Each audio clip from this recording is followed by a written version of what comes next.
Hello friends, this is गौरव और मैं आपका एक बार फिर से स्वागत करता हूं आपके अपने इस channel GK classes for preparation में। दोस्तों, जैसा कि हमारी भूगोल की सीरीज चल रही है। भूगोल की सीरीज में हमारा फोर्थ चैप्टर है और फोर्थ चैप्टर जो है वो मानचित्र यानी मैप्स का है। और very good morning to all of you and you all are welcome on your on channel GK classes for preparation. तो दोस्तों, जैसा कि आप इस चैनल को लाइक, सब्सक्राइब और शेयर जरूर कीजिए, क्योंकि आप लोग शेयर नहीं कर रहे हैं। तो I request you to please share this channel. आप जितना ज़्यादा से ज़्यादा हो सके आप लोग इसको शेयर करिए, ठीक है।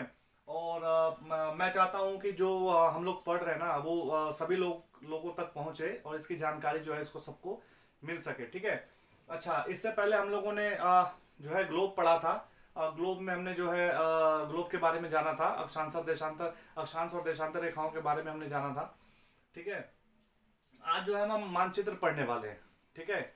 क्योंकि ग्लोब जो होता है ना, ग्लोब जो पूरे वर्ल्ड के बारे में जानकारी तो देता है, लेकिन जो छोटी छोटी जो जगह होती है ना, जो छोटी छोटी, जैसे मान लीजिए किसी देश के, एक पर्टिकुलर देश के बारे में अगर हमको जानकारी चाहिए, वहाँ का फिजिकल जानकारी चाहिए कि वहाँ कितने पेड़ है, कितने पौधे हैं, कितने पहाड़ है, कितनी नदियां हैं, पठार कैसे हैं, पर्वत कैसे हैं, तो उसके लिए हमें जो है मानचित्र की जरूरत पड़ती है, यानी मैप की जरूरत पड़ती है, ठीक है। तो और मान लीजिए किसी राज्य में हम लोग जाते हैं, वहाँ के राज्य के बारे में हमको जानना है, तो उसके लिए या तो मानचित्र की हमको जरूरत पड़ेगी। वो तो हम ग्लोब में जो है देख नहीं सकते ना, इसीलिए हमें मानचित्र की जरूरत पड़ती है, ठीक है। इसी तरीके से शहरों गांवों के लिए जो है मानचित्र की जरूरत पड़ती है। तो जो आज हम पढ़ने वाले हैं वो मानचित्र पढ़ने वाले हैं, और उम्मीद करता हूँ कि आपको जो ये टॉपिक है बहुत अच्छा लगेगा, क्योंकि इंटरेस्टिंग टॉपिक है, ठीक है। आप लोग सभी लोग जानना चाहेंगे कि मानचित्र किस तरीके से देखते हैं और कैसे इसको हम लोग पढ़ते हैं, ठीक है। तो this is very important class, you can say, and you please see the full video, ठीक है। अगर आप पूरा देखेंगे तो आप लोगों को पूरा जो है अच्छे से समझ में आएगा, ठीक है। तो इससे पहले आप चैनल को लाइक, सब्सक्राइब और शेयर जरूर कर दीजिए, ठीक है। शेयर जरूर कर दीजिए। और टेलीग्राम पे हम लोग पीडीएफ जो है जो भी क्लास होती है उसका पर डे पीडीएफ उसका जो डालते हैं @GK क्लासेस फॉर प्रिपरेशन, और लिंक जो है डिस्क्रिप्शन में दे दिया जाता है। डेली जो भी क्लास होती है, क्लास के जो भी वो चैप्टर जो खत्म होता है ना, उसका लिंक जो है डिस्क्रिप्शन में अगले दिन पीडीएफ इसकी डाल दी जाती है, ठीक है। तो आप लोग से उम्मीद है कि आप इसको लाइक, सब्सक्राइब जरूर करेंगे, ठीक है। चलिए शुरू करते हैं। मानचित्र, मानचित्र के बारे में हम जानते हैं। मानचित्र होता क्या है असल में?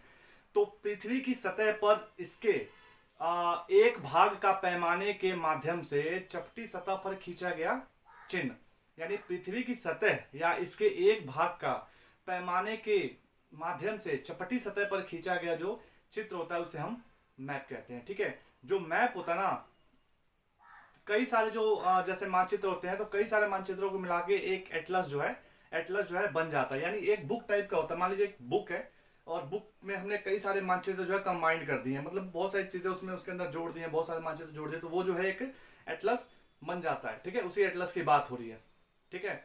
अच्छा, मानचित्र की खासियत क्या होती है? मानचित्र की खासियत ये होती है कि हम जो ग्लोब होता है ना, ग्लोब से ज्यादा जानकारी यहाँ से हम लोग इकट्ठी कर सकते हैं, ठीक है। ग्लोब से ज्यादा जानकारी हम लोग इकट्ठी कर सकते हैं। और जैसे मानचित्र है, तो मानचित्र के प्रकार कितने होते हैं, ठीक है। प्रकार कितने होते हैं, हम प्रकारों के बारे में भी जानेंगे। मानचित्र के प्रकार, तो पहला जो प्रकार है वो भौतिक मानचित्र है।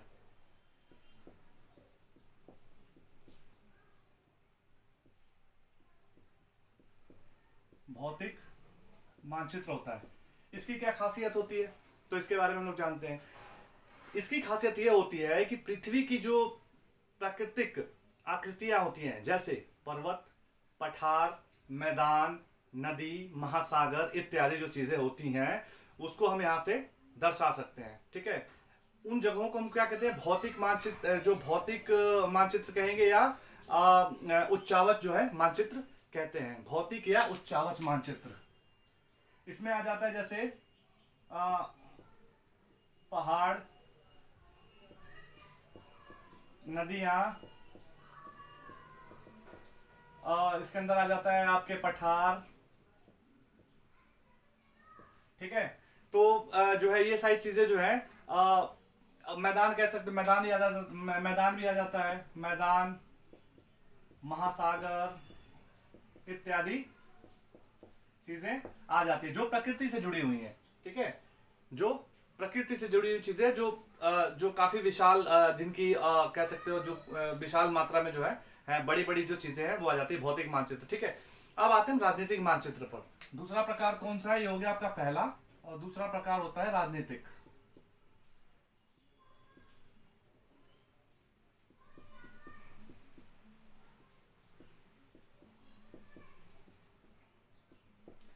राजनीतिक मानचित्र, ठीक है। दूसरा क्या होता है?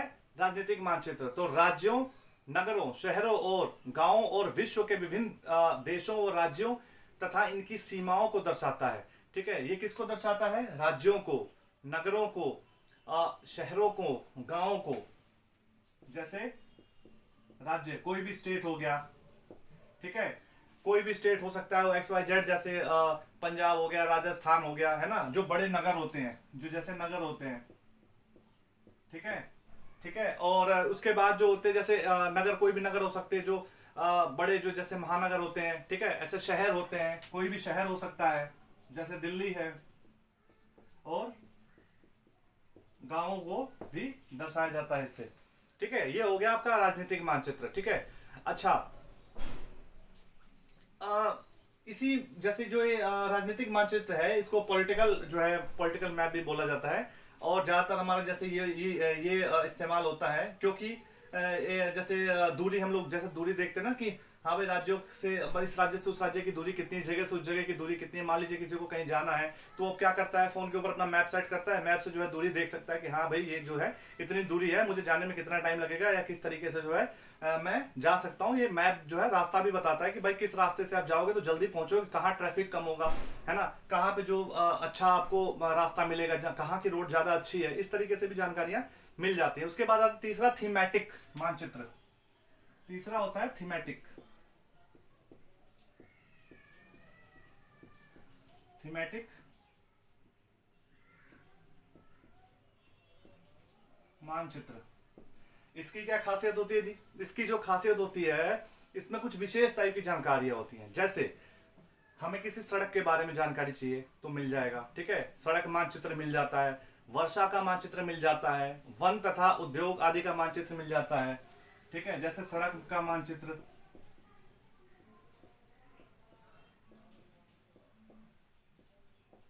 वर्षा मानचित्र,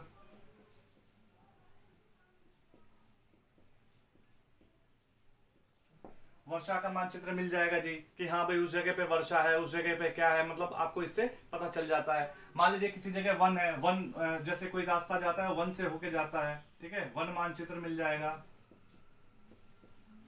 ठीक है जी। उस रास्ते में मत जाना रात को, वहां पे वन है, वहां पे बहुत सारे जंगली जानवर है, इससे पता चल जाता है, ठीक है। अब मान लीजिए किसी औद्योगिक नगर में जाना है, उद्योग वाला मानचित्र भी मिल जाएगा,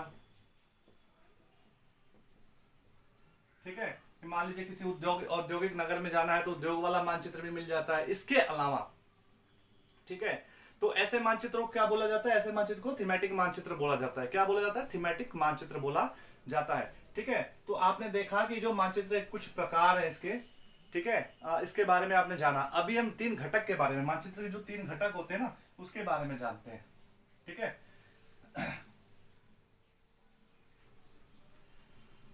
मानचित्र के जो तीन घटक हैं वो दिशा, दूरी और प्रतीक, ठीक है। कौन कौन से हैं? दूरी, दिशा और प्रतीक, या दिशा, दूरी या प्रतीक आप कह सकते हैं। मानचित्र के तीन घटक,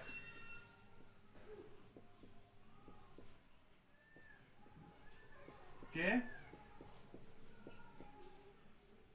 घटक, जैसे दूरी, दिशा, प्रतीक। इसके बारे में हम लोग जानेंगे, दूरी, दिशा और प्रतीक होता क्या है, ठीक है। तो सबसे पहले हम दूरी के बारे में जानते हैं, ठीक है। सबसे पहले दूरी के बारे में जानते हैं।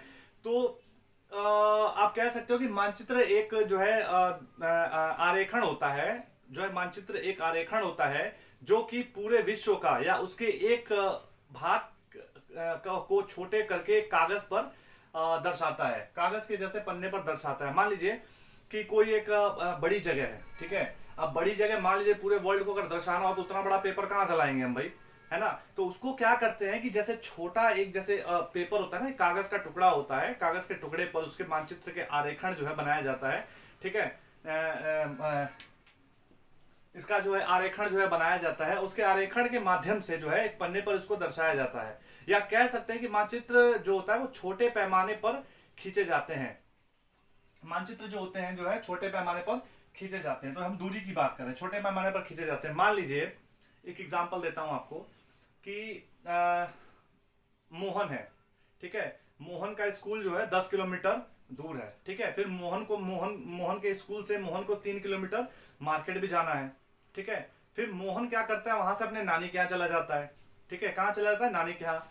तो सबसे पहले उसने 10 किलोमीटर की दूरी कवर की, फिर उसके बाद 3 किलोमीटर मार्केट गया, ठीक है। फिर उसके बाद अपने नानी के यहाँ घर चला गया, तो नानी के घर उसका 6 किलोमीटर है। अब 10 3 13 और 6 19। अब 19 किलोमीटर का हम कागज कहाँ से लाएंगे, ठीक है भाई, नहीं ला सकते ना। तो हम एक पैमाना लेते हैं, मान लीजिए कि जैसे 10 किलोमीटर है, ठीक है। तो 10 किलोमीटर को हम 1 सेंटीमीटर या 2 सेंटीमीटर, मान लीजिए 2 सेंटीमीटर मान लेते हैं इसको, ठीक है। 10 किलोमीटर को 2 सेंटीमीटर मान लिया जाता है, ठीक है।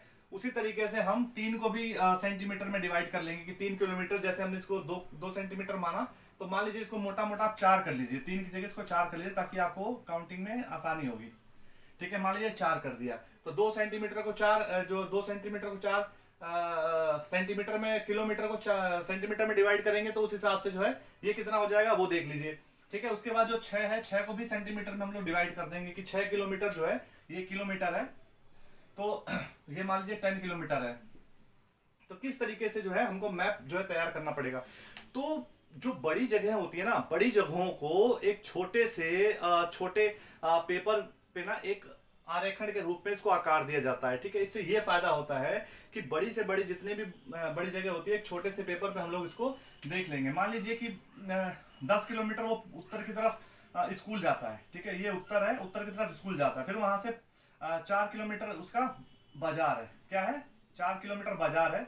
और फिर उसके बाद फिर उसका, और वहां से फिर पूरब की तरफ ये बाजार हो गया। फिर उसके बाद दक्षिण की तरफ फिर उसको 6 किलोमीटर जाना है, 6 किलोमीटर फिर जाना है, ठीक है। तो यहाँ पे बाजार, यहाँ पे जो स्कूल भी होगा, फिर यहाँ बाजार बनाया जाएगा, फिर वहां से यहाँ नानी का घर बनाया जाएगा, रास्ते में भी और चीजें होंगी, सड़कें होंगी, सब कुछ होगा ना।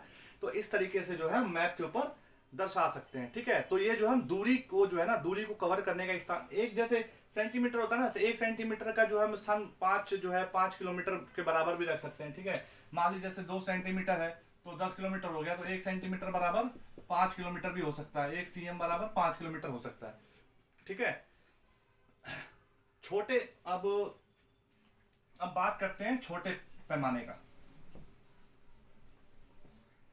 अब ये हमने जान लिया एक दूरी का। अच्छा, छोटे पैमाना जैसे होता है ना, छोटे पैमाने पे, तो छोटे पैमाने का जो मानचित्र होता है और बड़े क्षेत्रफल को कागज पर दिखाने के लिए इस्तेमाल किया जाता है। जैसे महासागर हो गया, ठीक है। जैसे जो छोटा पैमाना होता है ना, छोटे पैमाने को, छोटा पैमाना जो होता है, वो छोटे पैमाना जो मानचित्र होता है उसको, उसका जो है ना, उसको बड़े क्षेत्रफल को दिखाने के लिए कागज पर उसका इस्तेमाल किया जाता है, नहीं बनाया जाता है। जैसे महासागर हो गया, महासागर इतना बड़ा होता है, उसका पैमाना जितना छोटा होगा तो उतने सारे, जैसे महासागर है, सारे के सारे उसमें आ सकते हैं। और जैसे जो बड़ा पैमाना होता है, ये तो छोटा पैमाना हो गया, तो छोटे पैमाने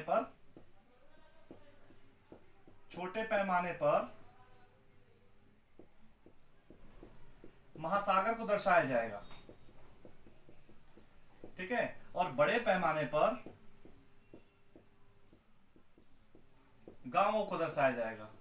किसको? गांवों को दर्शाया जाएगा, ठीक है। यानी आप देखोगे कि जो छोटा पैमाना होता है, तो छोटे पैमाने पर मान लीजिए कि हमने जो है 1 सेंटीमीटर बराबर 5 किलोमीटर कर दिया, ठीक है। और बड़े पैमाने पर हमने कर दिया 5 सेंटीमीटर बराबर 500 मीटर, यानी 5 सेंटीमीटर जो है 500 मीटर के बराबर, यानी 1 सेंटीमीटर बराबर 100 मीटर के बराबर हो गया, ठीक है। तो बड़े पैमाने वाले जो मानचित्र होते हैं, छोटे पैमाने वाले मानचित्रों की अपेक्षा अधिक जानकारी प्राप्त करते हैं। जो बड़े पैमाने वाले जो मानचित्र होते हैं, वो जो छोटे जो मानचित्र जो होते हैं, वो छोटे पैमाने वाले मानचित्रों की जो अपेक्षा है ना, अधिक जानकारी प्रदान करते हैं, ठीक है। तो ये हमने दूरी के बारे में जाना। अब हम बात करते हैं दिशा के बारे में। किसके बारे में बात करेंगे जी? दिशा के बारे में, ठीक है। आप सभी लोग जानते हैं, आपको कहीं अगर जाना हो तो आपको दिशा की जानकारी होना अति आवश्यक है। अब जैसे दिशा के बारे में बात कर लेते हैं हम लोग। दिशा जो है अधिकतर मानचित्रों में ऊपर जो है, अधिकतर जो जैसे मानचित्र होते हैं ना, ऊपर जो है दाहिनी तरफ जो है दिखाया जाता है, ठीक है, ऊपर जो है दाहिनी तरफ जो तीर का एक निशान होता है, तीर का निशान ज्यादातर मानचित्रों में दाहिनी तरफ तीर का जो निशान होता है वो दिखाया जाता है। जैसे ये मान लीजिए कि ये मानचित्र बना हुआ है, ठीक है, और यहाँ पे जो है तीर का निशान होता है, ठीक है, ऊपर की तरफ जो है दाहिनी तरफ ऊपर की तरफ जो तीर का निशान होता है। इससे क्या पता चलता है हमें? इससे हमें ये पता चलता है, यहाँ पे उत्तर लिखा हुआ होता है, ठीक है, यहाँ पे उत्तर लिखा हुआ होता है, तो हमें इससे ये पता चलता है कि जो उत्तर की दिशा है ना वो ऊपर की तरफ होगी, ठीक है। जैसे मैंने आपको शायद कल वाले वीडियो में ही आपको बताया था दिशा के बारे में। जैसे ये उत्तर हो जाएगा तो ये जो होगा ये दक्षिण हो जाएगा, ठीक है, ये वाली जो हिस्सा है ये पूरब हो जाएगा और ये वाला हिस्सा जो है पश्चिम हो जाएगा, ठीक है। तो इससे हमें आसानी हो जाती है दिशा को पहचानने में, ठीक है। अच्छा, अब ये तो जो ये दिशा हो गया उत्तर दक्षिण पूरब पश्चिम, ये तो हो गया बड़ा हिस्सा, ठीक है। ये प्रधान जो है दिग्बिंदु कहे जाते हैं। क्या कहे जाते हैं? ये जो बड़े वाले प्रधान दिग्बिंदु, प्रधान दिग्बिंदु, प्रधान दिग्बिंदु कहे जाते हैं क्योंकि बड़ी दिशा हो गई, ठीक है। अब मैं थोड़ा सा बड़ा करके आपको बना के दिखाता हूं। ये हो गया आपका प्रधान दिग्बिंदु, प्रधान दिग्बिंदु बना देता हूं मैं। ये हो गया उत्तर, पूरा ही लिख देता हूं, उत्तर दक्षिण, ये हो गया आपका पूर्व और ये हो गया आपका पश्चिम, ठीक है। उत्तर दक्षिण पूर्व पश्चिम जो ये मेन जो दिशाएं होती है ये होती है, इनको प्रधान दिग्बिंदु कहा जाता है। इसके अलावा, ठीक है, इसके अलावा जो है छोटी दिशाएं भी होती हैं जिनको छोटी दिशाएं बोला जाता है। तो छोटी दिशाएं कौन सी होती हैं? ये होती है बीच की दिशाएं। जैसे मान लीजिए हमने यहाँ एक लाइन खींच ली और एक लाइन यहाँ खींच ली, तो जो उत्तर पूर्व का जो इलाका होगा ना, ये उत्तर पूर्व की जो बीच की रेखा होगी इसको हम बोलेंगे उत्तर पूर्व। क्या बोलेंगे? उत्तर पूर्व बोलेंगे। उसके बाद हम यहाँ आ जाते हैं पूर्व और दक्षिण, तो इसको बोला जाता है दक्षिण पूर्व, दक्षिण पूर्व का हिस्सा बोला जाता है, ठीक है। उसके बाद हम यहाँ आते हैं तो इसको बोलते हैं दक्षिण पश्चिम। क्या बोला जाता है? इसको बोला जाता है दक्षिण पश्चिम, सॉरी, इसको बोला जाता है दक्षिण पश्चिम। फिर उसके बाद बोला जाता है उत्तर पश्चिम, इसको बोला जाता है उत्तर पश्चिम। तो इस तरीके से जो हमारी है 4 और 4 8, इसके अलावा भी और दिशाएं होती हैं, लेकिन अगले जो चैप्टर आएंगे ना उन चैप्टर में उनको समझेंगे अच्छे से, ठीक है। अच्छा, तो ये तो हो गया आपकी दिशा, ठीक है, ये हो गई आपकी दिशा। अब दिशा के बाद जो हम लोग बात करने वाले हैं वो प्रतीक के बारे में बात करेंगे, ठीक है। किस बारे में बात करेंगे? हम प्रतीक के बारे में, प्रतीकों के बारे में, जो प्रतीक चिन्ह होते हैं, ठीक है, प्रतीक चिन्ह होते हैं, इनके बारे में हम लोग बात करेंगे, ठीक है। तो अच्छा, इसके अलावा एक चीज और थी, जैसे दिशा के बारे में ना एक दिक सूचक होता है। क्या होता है? एक दिक सूचक एक यंत्र होता है। इस यंत्र की खासियत पता है क्या होती है? इस यंत्र की खासियत ये होती है ना कि ये जो यंत्र होता है ना, इसमें एक मैग्नेट लगा होता है, वो जो मैग्नेट है, वो मैग्नेट जो है हमेशा उत्तर दिशा और दक्षिण दिशा शो करता है, ठीक है। अगर हम कहीं भी नई जगह जाते हैं, हमें दिशा के बारे में नहीं पता है, तो रात को हम, जैसे मैंने बताया था, ध्रुव तारे को हम लोग ढूंढते हैं कि सप्तऋषि तारामंडल के बीच में से जो है ध्रुव तारे को हम लोग खोजते हैं और ध्रुव तारे की मदद से हम लोग जान सकते हैं कि हम कौन सी दिशा की तरफ जा रहे हैं, मतलब कौन सी दिशा हम लोग कवर कर रहे हैं, ठीक है।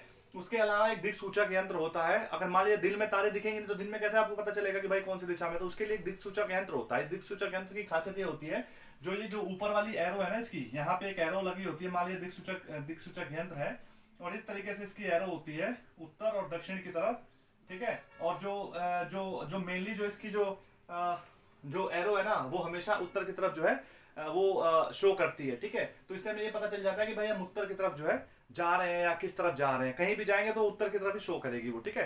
तो इससे हमें पता चल जाता है। अच्छा, अब हम बात करते हैं प्रतीक के बारे में। तो ये दिक सूचक यंत्र आपका हो गया, इस तरीके से होता है, ठीक है, घड़ी नुमा होता है, ठीक है, आपने फिल्मों में भी देखा होगा। अच्छा, अब हम बात करते हैं आपका प्रतीक के बारे में। किसके? प्रतीक के बारे में। प्रतीक क्या होते हैं? प्रतीक एक तरीके के चिन्ह होते हैं, ठीक है। जो तीसरा आपका प्रमुख जो घटक है वो प्रतीक है। इससे हम क्या देखेंगे? मान लीजिए कि मैप के ऊपर, जैसे अब भाई मैप के ऊपर भवन तो बना नहीं सकते है ना, इतने सारे भवन कैसे बनाएंगे, ठीक है। तो हम लोग क्या करते हैं कि जैसे प्रतीक जो मैप होता है ना, जो मानचित्र होता है, मानचित्र के ऊपर जो है भवनों का एक जैसे वो बना दिया जाता है कि एक साइन बना दिया जाता है, ठीक है। भवनों का साइन बना देंगे, सड़कों का साइन बना देंगे, पुलों का साइन बना देते हैं, वृक्ष और इस तरीके से जैसे जो चीजें हैं, ठीक है, रेल की पटरियां हैं उनका साइन बना देंगे, कुएं दिखा देंगे, कुएं को जो है ब्लू कर देंगे या तालाब को ब्लू कर देंगे, तो जिससे हमें पता चल जाता है जी एक तालाब है और यहाँ पे जो है पानी दिखाई दे रहा है, ठीक है। जो प्रतीक है इनकी खासियत ये होती है कि कम स्थान में अधिक जानकारी प्रदान करते हैं। ये कम स्थान में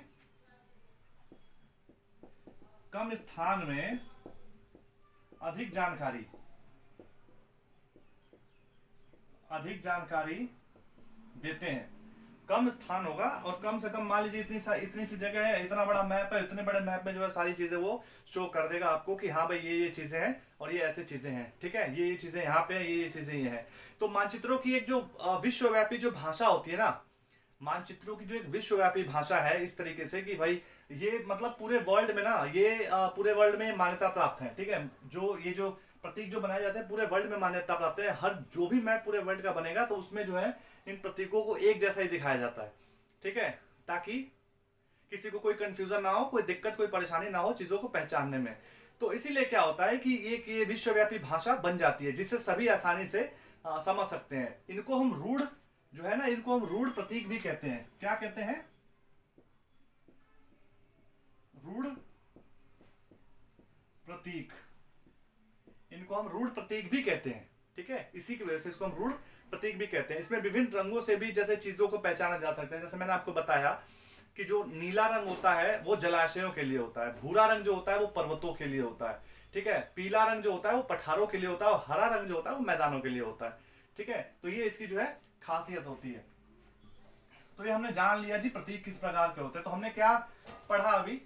हमने पढ़ लिया जी अभी आपके मानचित्र के बारे में। मानचित्र की हमने जो 3 अवस्थाएं पढ़ ली, कौन कौन सी होती हैं। जैसे भौतिक मानचित्र होता है, राजनीतिक मानचित्र होता है और थीमेटिक मानचित्र होता है। इनके हमने 3 घटक देख लिए, दूरी, दिशा और प्रतीक देख लिया, ठीक है। इसके अलावा हमने दिक्सूचक के बारे में भी जाना, ठीक है, कि दिक्सूचक क्या होता है और कौन सा यंत्र होता है, किस तरीके से काम करता है।